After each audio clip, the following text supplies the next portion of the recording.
Señor, hermanos. Bueno, pues Dios ha estado haciendo cosas en la iglesia. El domingo pasado una hermana me dijo, hermano, dice, quiero testificar, pero pues ya habíamos despedido. Así es que le prometí a la hermana que hoy sí iba a testificar. Por ahí hay otra hermana que también quiere testificar. Así es que vamos a darles lugar a los hermanos. Hermana, ¿cuál es su nombre? Hermana Berta. La esperamos para que dé su testimonio. ¿Quiere que le pasemos un micrófono ahí? ¿Sí? Espérenme tantito, ahí, con micrófono.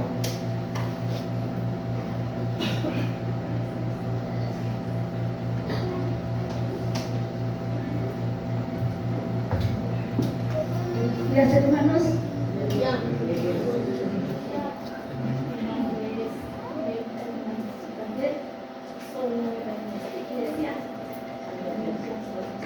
No, pero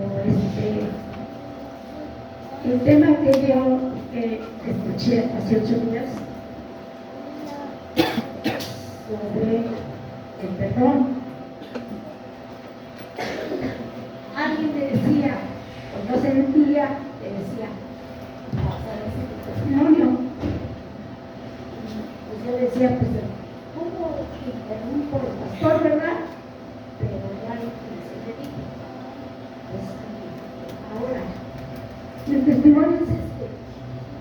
Yo recuerdo hace 5 años que entraron a robar.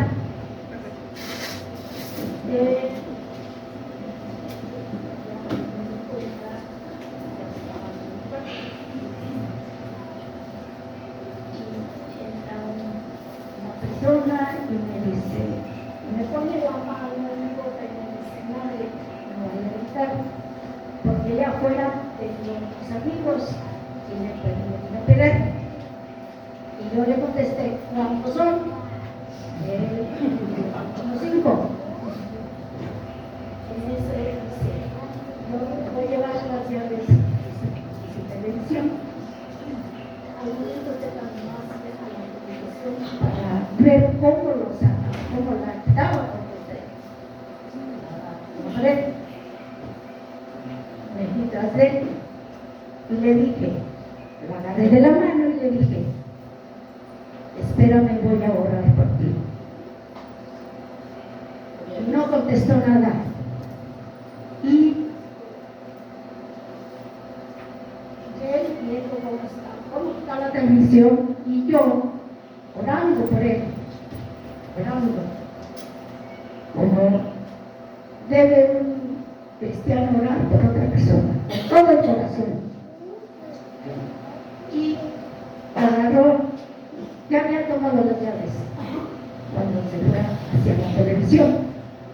En la televisión había mi celular, pura alabanza de ahí, no había otra cosa, pura alabanza. Agarra el celular y se fue. En ese momento, pues, le decía a mis hijos, estaba ahí. Y ya cuando buscamos, la persona no estaba. Vimos dentro de la ventana. Vieron la que tiene, abrió la ventana y por ahí se metieron. Era una persona, no sé, como unos 16, 17 años delgado. Entonces, yo lo que quiero decir a toda esta congregación, que Dios es grande, porque yo sentí miedo, yo oré por él, desde que yo gritara y desde que yo me pusiera pues miedosa. Pero mire, Dios es grande y maravilloso. Porque Dios me cuidó. Y Dios está cuidando de nosotros. Eso estoy segura. Ese era mi testimonio. Entonces, yo acepto la otra por esa persona.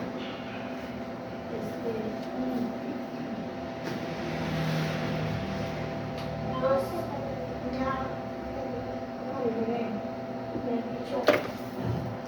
hacer que esa persona va a recibir a Cristo como su Salvador. Porque así es. Gloria a Dios por todos los que estamos aquí. Y yo, les repito, soy nueva aquí, pero yo me siento feliz porque sé que aquí hay mucho espíritu. Gracias a todos los hermanos, mi hermano pastor, dieron la bienvenida, recibieron bien, y la hermanita Ruth.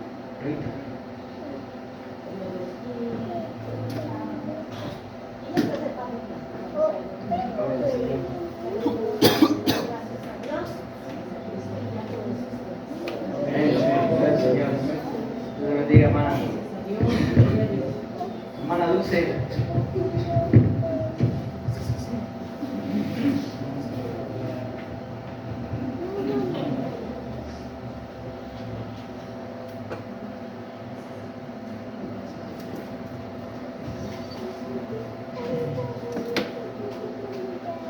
Días, hermanos, buenos días. Voy a leer Salmo 103, del 1 al 5. Bendice alma mía Jehová, y bendiga todas mis entrañas su santo nombre. Bendice alma mía a Jehová, y no olvides de nuestros beneficios. Él es quien perdona todas tus iniquidades, el que sana todas tus dolencias, que rescata del medio de tu vida y el que te corona de tus misericordias. Salta de una música que no te permitirás sostener. Hermanos, en el principio de año yo me enfermé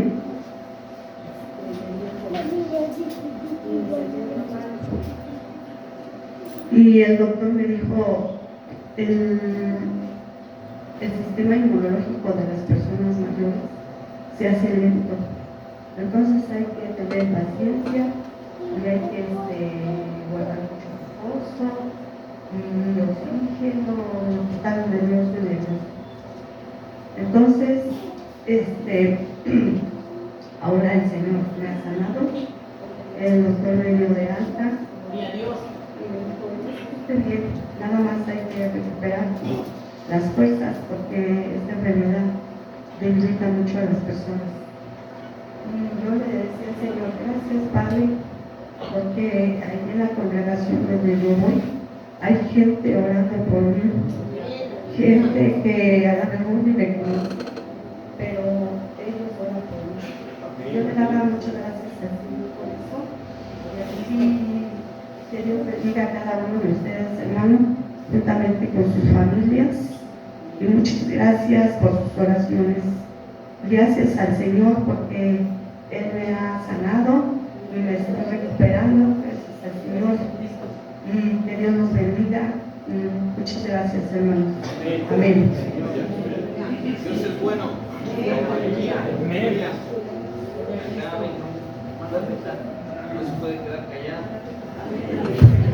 Lo que Dios ha hecho. Me refiero. Así dice una hermana. Hermanos, yo no me puedo quedar callado. Gloria al Señor por mi hermano. Así me pasa cuando mi esposo me regaña. No puedo quedar callado. El Señor me está diciendo, me está enseñando a cerrar la boca. Hermanos, alabo y bendigo el nombre del Señor porque grande es su misericordia. Él es muy bueno. Y bueno, gloria al Señor. A pesar de mi vejez, ya tengo 60 años y pues ya tengo demencia senil. Pero lo digo para dar la gloria a Dios. Llegué el día 30, ¿saben ustedes? Llegué con el mandato y llegué con el marido y bajé las cosas y bueno, me bajé y subí a la casa de mis clientes. Entonces, pues tranquila y normal, pensaba en otras cosas y ya no me cosas, le leí los consejeritos, el primero, sobre el Señor, pero el día 2 llegó el hermano Bob, dijo, tu mamá necesito la llave del carro porque yo no me acuerdo.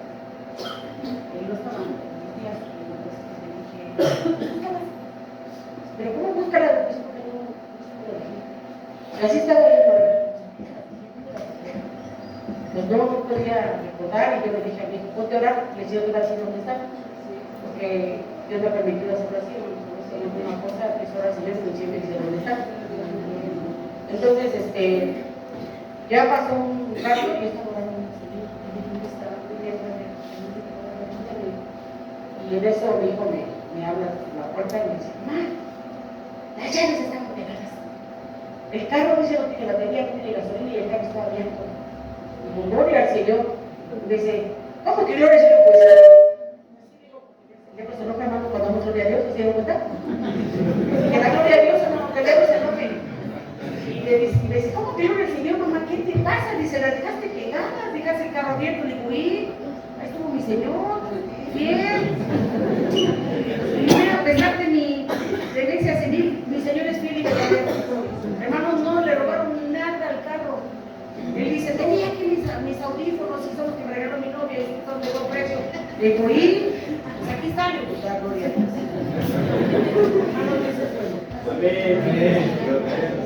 Yo me doy cuenta que a pesar de mi propuesta, de mi dignidad,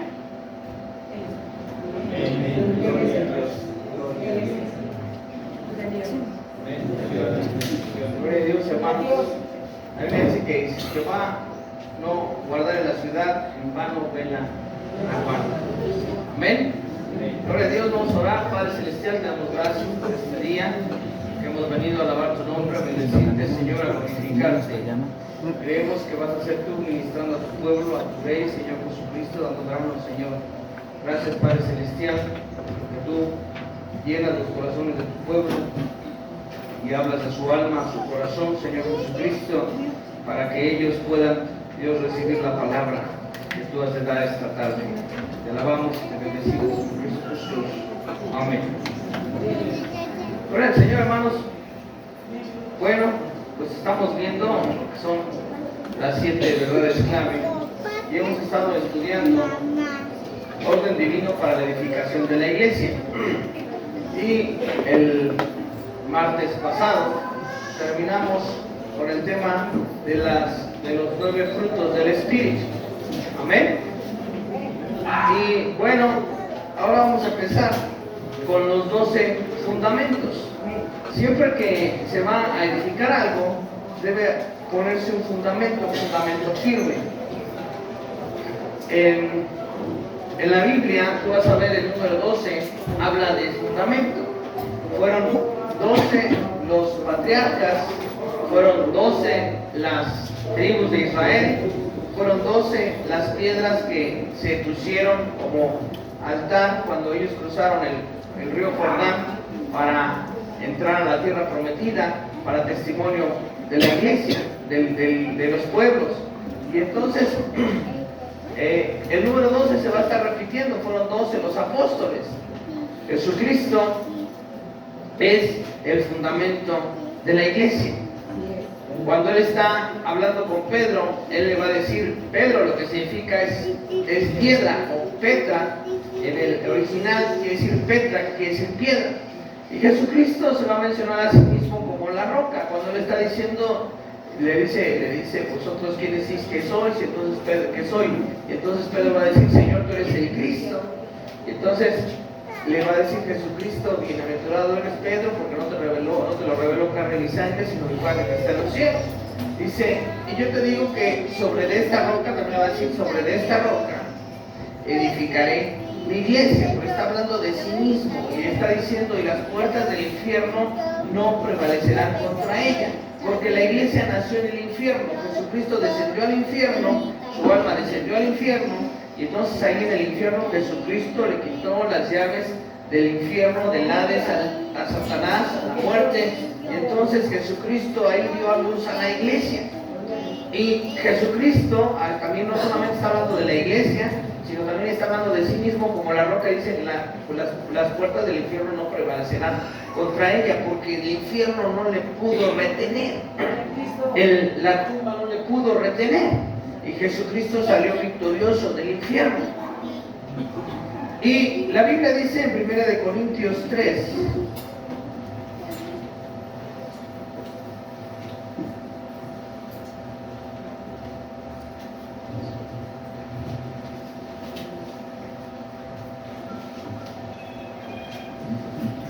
Apocalipsis también menciona los 12 fundamentos para la iglesia o la Nueva Jerusalén. Primera de Corintios 3, versículo 11, ¿quién lo tiene? Porque nadie puede poner otro fundamento que el que está puesto, el cual es Jesucristo. El cual es Jesucristo. Y la Biblia va a decir la piedra que desecharon los edificadores ha venido a ser piedra del ángulo, es decir, piedra angular. La manera en la que los antepasados edificaban es que ponían una piedra angular y con base en esa piedra empezaban a marcar el aplomo y a línea, y entonces empezaban a poner los fundamentos afirmándose en esa piedra angular. Y la piedra angular es Jesucristo. La piedra sobre la que la iglesia ha sido fundamentada es Jesucristo. El mismo Pedro va a decir en una de sus epístolas, en una de sus cartas, va a decir: mas el Dios de toda gracia, Él mismo os fortalezca, Él mismo establezca, va a decir. Y eso de establecer en el original quiere decir fundamentar. Nosotros estamos fundamentados en Jesucristo, que es la roca. ¿Por qué? Porque si nosotros como iglesia estuviésemos fundamentados en un hombre, hermano, los hombres son humanos y tienden a ser variables, y entonces nos tiraríamos o fracasaríamos como iglesia. ¿Por qué? Porque por eso Jesucristo dio la clave. Cuando Él está dando la parábola del hombre sabio y el hombre necio, habla del hombre necio que edificó su casa sobre la arena. Y habla del hombre sabio que edificó su casa sobre la roca. Y la roca es Jesucristo. Y tú vas a ver constantemente en el Antiguo Testamento, Jesucristo está siendo de alguna manera mostrado como la roca. Voy a mencionar algunos puntos. Ya te mencioné en algún momento, cuando Moisés está por ver la gloria de Dios y Dios le dice: voy a pasar. Dice: pero te vas a esconder en la roca. Y entonces Moisés se esconde en la roca y entonces la gloria de Dios pasa. Y entonces lo único que puede hacer Moisés es glorificar al Señor. Pero fue solamente de esa manera, a través de la roca.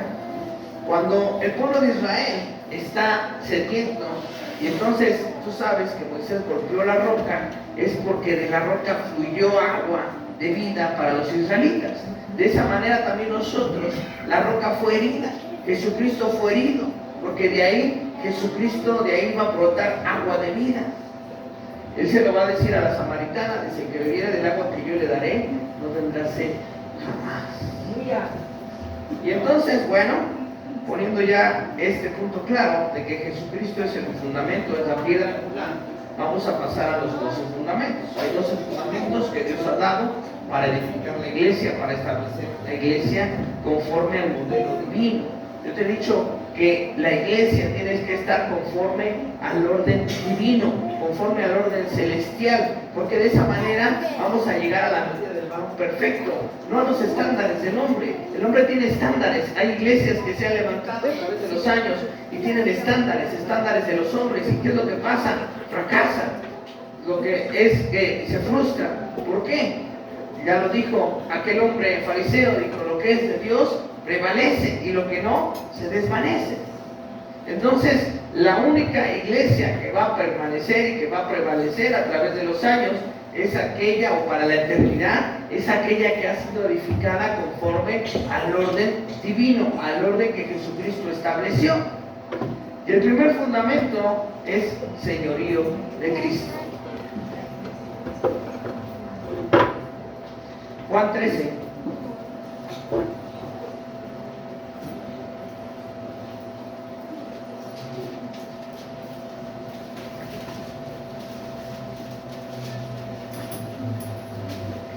Todo el capítulo va a estar hablando del señorío de nuestro Señor Jesucristo.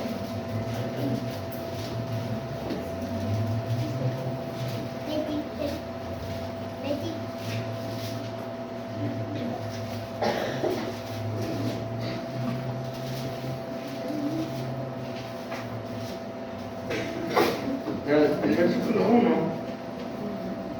y versículo 2 va a decir: antes de la fiesta de la Pascua, sabiendo Jesús que su hora había llegado, para que pasase de este mundo al Padre, como había amado a los suyos que estaban en el mundo, los amó hasta el fin.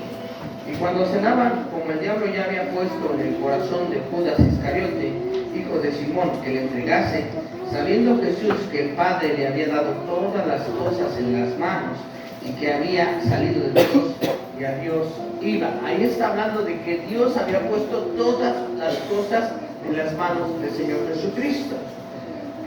Juan capítulo 13, igual, versículo del 13 al 14, quien lo tiene le puede dar lectura. Vosotros me llamáis maestro y Señor, y decís bien, porque lo sois, pues si yo, el Señor y el Maestro, he lavado vuestros pies, vosotros también debéis lavaros los pies los unos a los otros. Ahí está hablando y dice, me llamáis Señor y decís bien. Él es el Señor, Él es el que tiene señorío sobre todas las cosas. Juan capítulo 1 va a decir, en el principio era el Verbo, y el Verbo era con Dios, y el Verbo era Dios.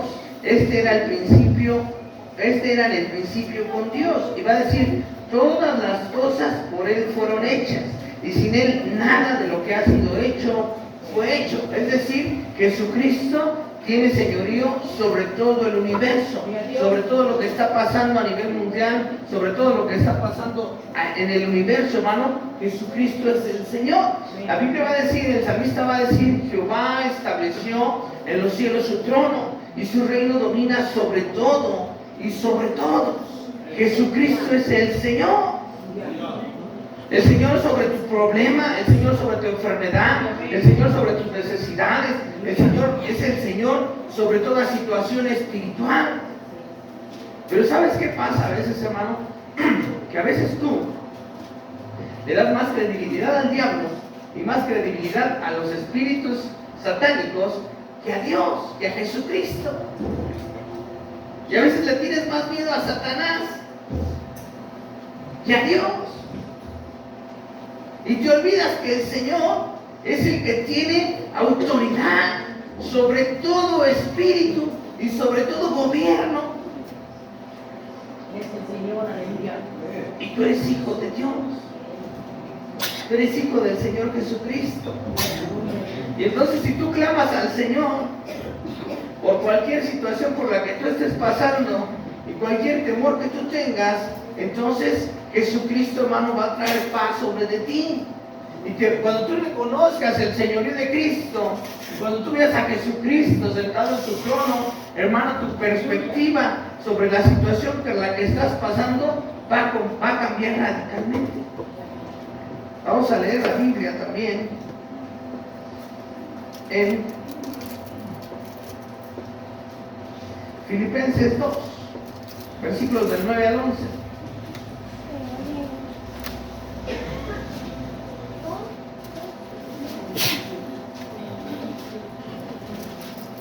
Por lo cual yo también les animo a los sumos, y tiene un nombre que es sobre todo nombre, para que el nombre de Jesús se doble todas las rodillas, los que están en los cielos, y los que están en la tierra, y los que están debajo de la tierra. Toda lengua confiese que Jesucristo es el Señor, a la gloria de Dios Padre. Por tanto, amados míos, como siempre habéis obedecido, no como en mi presencia solamente, sino mucho más ahora, en mi ausencia, ocupaos en cosas que no hacen. Le dio un nombre que es sobre todo.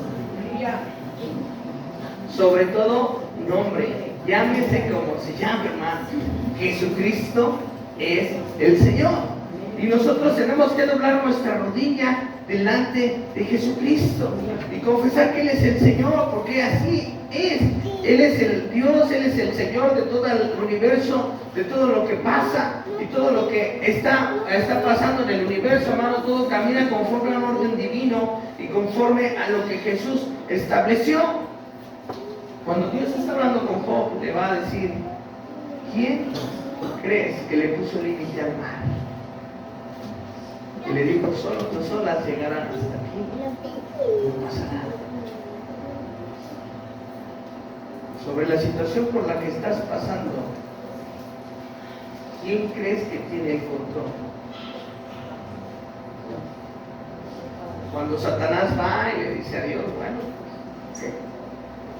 Lo has bendecido a Job, has hecho esto con él, llenado de bienes, les has llenado de bendición. Pero quítale todo. ¿Qué le va a decir Dios? Haz como has dicho, pero su vida no la toques. Y luego va a decir Satanás, piel por piel. El hombre dará todo por su salud. Se quita de la salud. Entonces Dios le va a decir, ve y haz como has dicho, pero su vida no la toques. ¿Sabes que ha habido momentos en los que el diablo ha venido contra ti? Y tú a lo mejor te enojas y te alteras y dices, es que el Señor no me escucha, el Señor no me oye. ¿Para qué voy a la iglesia si Dios no me pone atención? Y no has abierto tus ojos y no te has dado cuenta que Dios te ha dicho al diablo, su vida no la toques. Porque el diablo no tiene derecho a tocar tu vida. Ni la muerte tiene derecho a tocar tu vida. El único que puede tocar tu vida y que va a venir por ti es el Señor Jesús. Llegando el momento. Va a llegar el momento y te va a decir, Isua, vamos a casa. Él va a decir de Juan, en la casa de mi padre muchas moradas hay, y después a preparar moradas para que donde yo estoy, vosotros también estéis. Porque ese es el anhelo de Jesucristo, que nosotros estemos todo el tiempo una eternidad con Él. No solamente los días de iglesia, no solamente un tiempo en el día. El anhelo de Jesús es que donde Él está, nosotros también estemos por una eternidad. Y te voy a decir, hermano, contrario a lo que mucha gente piensa, esto lo he explicado muchas veces, Jesucristo no lo mataron los romanos, a Jesucristo no lo mató el diablo, a Jesucristo no lo mató nadie. Jesucristo se entregó. Científicamente Jesús debió haber muerto cuando lo azotaron, por las temperaturas tan altas que daban a causa de los golpes y la pérdida de sangre que tenían los que eran azotados. Muy pocos sobrevivían. Jesucristo no solo sobrevivió, sino que Jesucristo tomó la cruz de 80 kilos aproximadamente y todavía caminó. Ya lo habían golpeado. No solamente lo habían azotado, lo habían golpeado, lo habían linchado literalmente. Y él permanecía en silencio. Y si tú lees la escritura, cuando Jesucristo está en la cruz del Calvario y Él está exclamando todas las 7 frases que Él exclama, la última que Él exclama es: Padre, en tus manos encomiendo mi espíritu. Y expiró. Fue hasta que Él se entregó, hasta que Él quiso. No fue antes. Él pudo haber muerto antes, pero Él no lo quiso así. Porque todas las cosas Dios se las había puesto en sus manos. Y Jesucristo se entregó. Y fue en ese momento porque ni el diablo ni los espíritus pudieron tomar su alma hasta que Él la entregó. Le dijo, ok, es hora.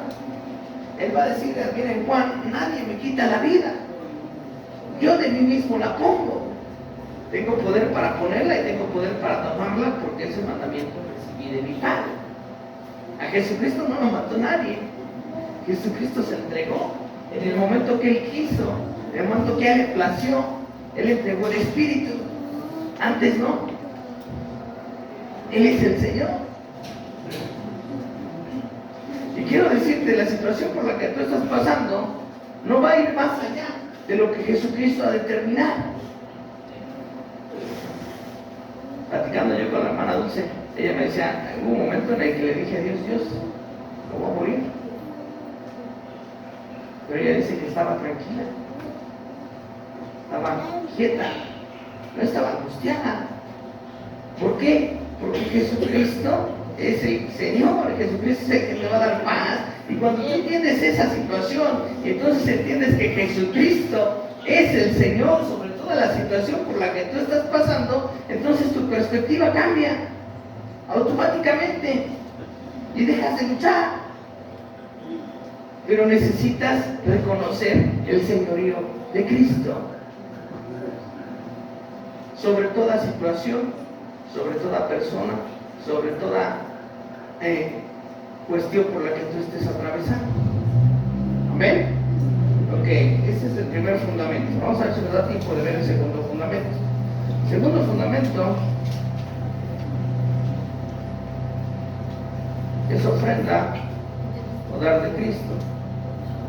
Es un tema delicado casi no me gusta tratarlo, hermano. Voy a pedirle a Dios de su gracia para hablarlo de la manera que Dios quiere. Ofrenda o dar de Cristo. Juan capítulo 14, versículos 12, 13, 16, 27. En la casa del Padre hay muchas moradas ahí. De otra manera, no hubiera dicho, después de llevar Ajá. si me fuere y os aparezca el lugar de otra vez, lo tomaré a mí mismo para que donde yo estoy, vosotros también estéis. Ahí está el Señor Jesús hablando de dar una morada. Ahora, el versículo 13 va a decir: y todo lo que pidieres al Padre en mi nombre, lo haré para que el Padre sea glorificado en el Hijo. Versículo 16 que dice: Yo rogaré al Padre y os dará, ajá, otro consolador para que esté con vosotros para siempre. Versículo 27. la paz es hijos, la paz es Dios. No todo el mundo la da y yo os la doy. No se turbe vuestro corazón ni el cielo. Todos estos versículos hablan del dar de Dios. Juan 3:16, todos los cristianos lo sabemos. Es la base, es el centro de nuestra fe cristiana. Porque de tal manera, ¿y qué? Que ha dado a su Hijo unigénito, para que todo aquel que le crea no se pierda, mas tenga vida eterna. Juan 4:14 va a decir: mas el que bebiere del agua que yo le daré no tendrá sed jamás, sino que el agua que yo le daré será en él una fuente de agua que salte para vida eterna. Todo el tiempo, todos estos versículos están hablando del dar de Cristo. Jesucristo se dio, se entregó y ha dado paz, ha dado vida, ha dado al Consolador. Y Hechos capítulo 4, versículos del 34 al 37. Dice: así que no había entre ellos ningún necesitado, porque todos los que poseían heredades o casas las vendían y traían el precio de lo vendido y lo ponían a los pies de los apóstoles, y se repartía cada uno según su necesidad. Entonces José, a quien los apóstoles pusieron por sobrenombre Bernabé, que traducido es hijo de consolación, levita natural de Chipre, como tenía una heredad, la vendió y trajo el precio y lo puso a los pies de los apóstoles. En la actualidad hay muchos pastores, muchos líderes cristianos, que lo que hacen es lucrar con el evangelio. Y entonces empiezan a enseñar a la iglesia de una manera errónea y dicen: tienes que pactar. Tú vienes y pactas, y tú vas a sembrar. Y entonces empiezan a comprometer a la gente de una manera errónea, porque la gente empieza a dar con la intención de que Dios les dé más. Y eso es una manera errónea de dar. Si tú vas a dar como si estuvieras en el bingo, hermano, o en un casino, diciendo: pues yo voy a apostar $200 para que Dios me lo multiplique, hermano, mejor no des. Esto no es un casino. Dios no necesita tu dinero. La manera correcta de dar, la manera correcta de ofrendar, es para que nosotros adoremos a Dios con nuestra ofrenda y demostrémosle a Dios que no hay otro ídolo, no tenemos un ídolo, mejor dicho, sobre de Él. Proverbios va a decir: honra a Dios con tus bienes, con tus primicias. ¿Por qué? Porque Dios quiere todo de ti. Dios no quiere ser una prioridad. Dios tiene que ser el centro de todo. Él tiene que estar en el medio de todo lo que tú hagas y todo lo que tú quieras y todo lo que tú desees. El salmista va a decir: pon delante de Jehová tus caminos o tus proyectos y Él enderezará tus veredas. La manera correcta de dar, hermano, no es que tú digas: me voy a endrogar y voy a dar todo para la iglesia para que Dios me multiplique y me vaya bien sin trabajar. No, esa no es la manera. Dios va a pedirle a los israelitas que aparten a los primogénitos y que aparten a los primeros corderos. Pero Él quiere ser el primero y pedía eso porque lo que hacían ellos, que apartaban el primer corderito, creyéndole a Dios que Dios nos iba a bendecir con otros 9. Cuando Dios está hablando con Elí, en 1 Samuel capítulo 2, Dios le va a decir a Elí: yo honraré a los que... Ahí está en 1 Samuel capítulo 2, versículos del 30 al 36. ¿Qué pasaba con esta situación? Los hijos de Elí empezaban a tomar la carne que los israelitas iban a ofrecer delante de Dios, lo que iban a ofrecer como holocausto. Ellos agarraban con la tenaza y pescaban lo que ellos querían, y después ellos vendían esa carne. Y entonces Dios se enojó con ellos y con Elí, porque Elí era el padre. Y entonces en el versículo ahí del 30 al 36 en 1 Samuel 2, fíjate, dice: por tanto Jehová, el Dios de Israel, dice: yo había dicho que tu casa y la casa de tu padre andarían delante de mí perpetuamente.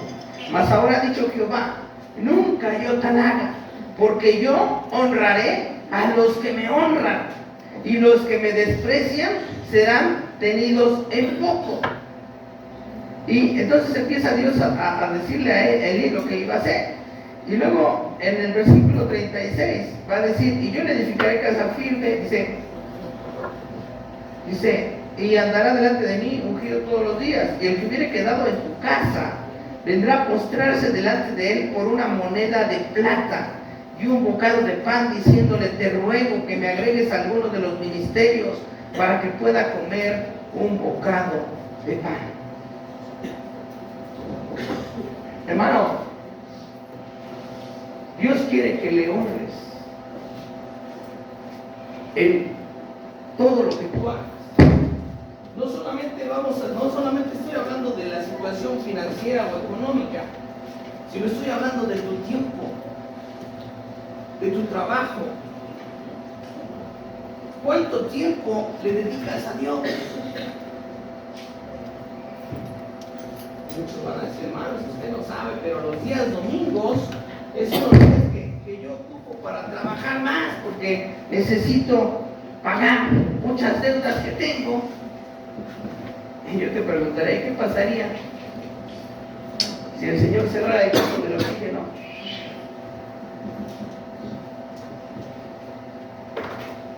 Y entonces no podrías trabajar.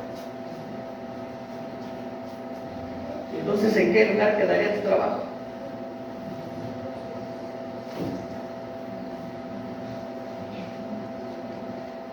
Hay gente que dice: hermano, si Dios me bendice y me da la empresa que quiero, entonces voy a diezmar y ofrendar todo lo que Dios ponga en mi corazón. Y entonces oí esto de un pastor que dijo: ¿qué te hace pensar que si ahorita en lo poco no honras a Dios, lo vas a honrar en lo mucho? El que es fiel en lo poco es fiel en lo mucho. Tú debes honrar a Dios con tus bienes, Porque Él te ha amado primero. Y porque Él te ha dado todo. Te ha dado la salvación. Te dio a su Hijo. Te ha dado salud. Y aquí vas a entender por qué lo que te estoy diciendo. Cuando Jesús está frente al arca, la Biblia dice que venían muchos ricos fariseos y vaciaban las bolsas de monedas para que se oyeran. Llegó una viuda que depositó 2 blancas. ¿Y qué dijo Jesús?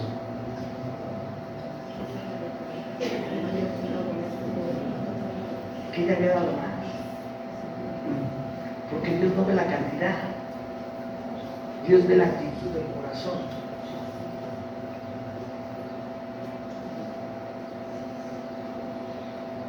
Hay muchas iglesias donde hacen hasta igual, tal hermano diezmó más, tal hermano ofrendó más.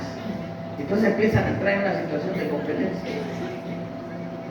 Como si Dios le agradara a su hermano, no, están en un error. Y aquí no lo hacemos porque no es bíblico. Y porque no se trata de que compitamos, sino porque se trata que lo que tú hagas en lo secreto, lo hagas para honrar a tu Señor. Y tu Señor, que lo ve en lo secreto, te recompensará en público. Yo honraré a los que me honran. No puedes servir a 2 señores. No puedes servir al Dios de las riquezas y a Dios.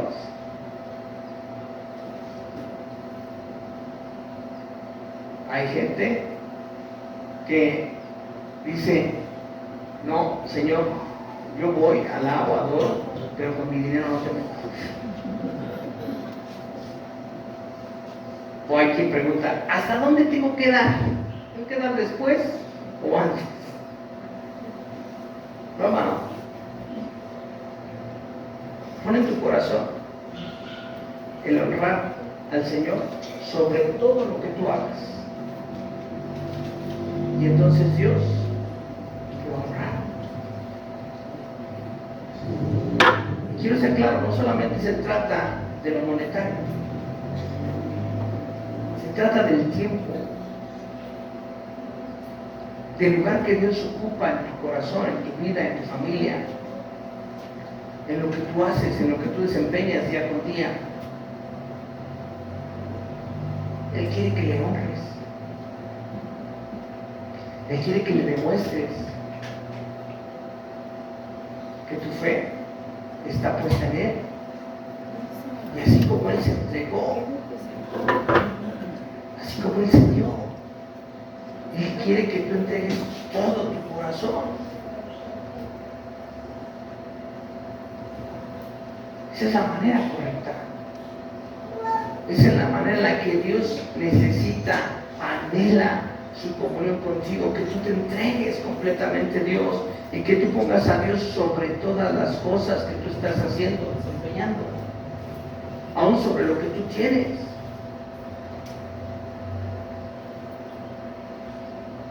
Cuando tú veas a alguien necesitado, la Biblia dice, la religión pura y mácula es esta, visitar a los huérfanos y a las viudas en sus tribulaciones.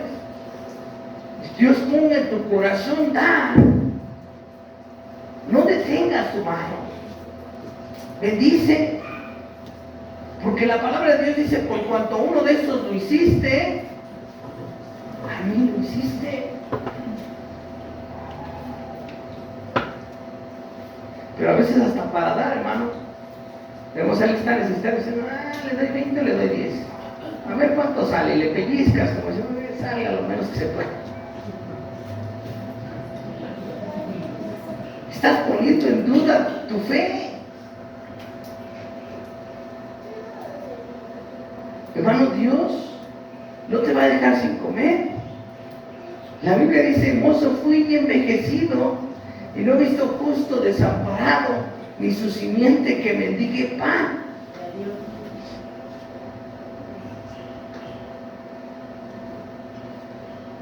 no te vas a quedar sin comer. Si tú fueras a África, te darías cuenta que hay niños. ¿Sabes por qué los niños tienen su estómago así, inflamado?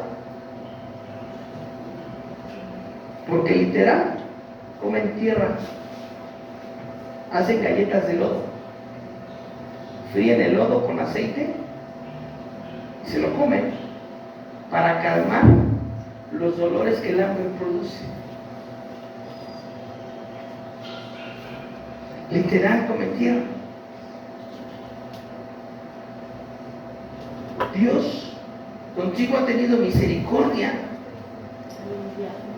y no te has quedado un día sin comer. Ha habido veces que no has trabajado, ha habido días donde no has recibido dinero. Dios ha provisto. Dios te va. Hace 2 años y medio, aproximadamente 3, estaba yo pasando por una situación difícil económicamente. Antes de empezar a ministrar, mientras Dios me empezó a tratar y empezó a apretar, me acuerdo que tenía el molino y la tortillería. Tenía 2 negocios. Y entonces no había dinero para comprar maíz. Tuve que conseguir ese día como pude y compré el maíz y llegué a casa. Los 2 negocios los dejé en ceros. Y me dice mi esposa, oye, si los niños tienen hambre. Entonces le digo, ¿y luego no hay nada? Me dice, nada. Entonces, hermano, te voy a ser honesto, yo no le dije a ella. Pero yo me salí. Y le dije, déjame ir a la tortillería. A ver cuánto hay. Pero la verdad de las cosas, hermano, es que yo me salí porque no soportaba la presión. Yo sabía que en la tortillería no había dinero porque ya había recogido todo. Me salí y empecé a clamar a Dios. Mi padre le dije, ¿qué quieren? Son los tacos. Para tu nueva nos pidió un huevito, dije, por lo menos. Quiere tacos la señora. Y los niños. Luego Isabela ya se come de a 3. Dije, no. Y entonces agarré y salí, agarré el carro y vi la gasolina. Dije, yo también ya no tengo gasolina. Señor, ¿qué voy a hacer? Yo creo que pensé, vamos a esperar, voy a marcarle a mis papás. Y ninguno me contestó. Entonces empecé a orar y empecé a agarrar la avenida y dije, Señor, ¿qué voy a hacer? ¿A dónde voy? ¿Qué hago? Tú me estás probando. Tú me estás diciendo que tú eres mi proveedor. Y en eso, ella se acuerda bien. Llegó mi suegro, tocó, le entregó algo que le tenía que entregar. Y dijo, aquí está para los niños. Ella nunca le quiso decir nada a su papá porque obviamente le da vergüenza. Su papá se fue. Y a los 10 minutos regresa, su papá y le toca. Su papá no es cristiano. Le dijo, 500 pesos. ¿Por qué? No sé, dice, sentí algo que me dijo que te lo llevo. Me habló, llorando, y me dijo, ya tenemos para comer. Yo me regresé, y di gracias a Dios. Señor, ayúdame a orar. Ayúdame a ponerte como prioridad sobre todas las cosas. Todo lo que tú ves aquí, Dios va a dar. Sin necesidad de ir y pedir. Cuando empezamos a hacer las reuniones, alguien me dijo, ¿por qué no le dices a los hermanos que cooperen cada uno para su silla? Le dije, no. La misión en la que yo fui entrenado es donde Dios guía, Dios provee. Dios sabe, hermano. Ha habido veces, y se lo doy, les he dicho a ustedes, me dicen, hermano, pero falta los dos. Sí, le digo, oren por mí.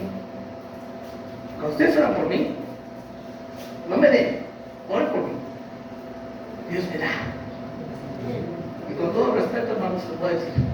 Prefiero que Dios me dé a que alguien me dé. ¿Por qué? Porque Dios es abundante.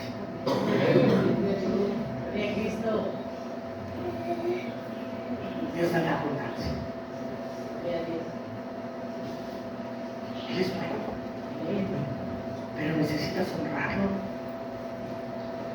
Necesitas creerle. Yo le puedo contar muchos testimonios. Me la puedo pasar aquí todo el día. Contamos testimonios de la manera que Dios ha provisto. Y Dios ha dado. Dios te quiere bendecir. Dios te quiere llenar de luz. Dios quiere que seas libre de todo lo que tú estás pasando. Y Dios quiere que experimentes su bendición, porque la palabra de Dios dice que la bendición de Jehová es la que enriquece y no añade tristeza con ella.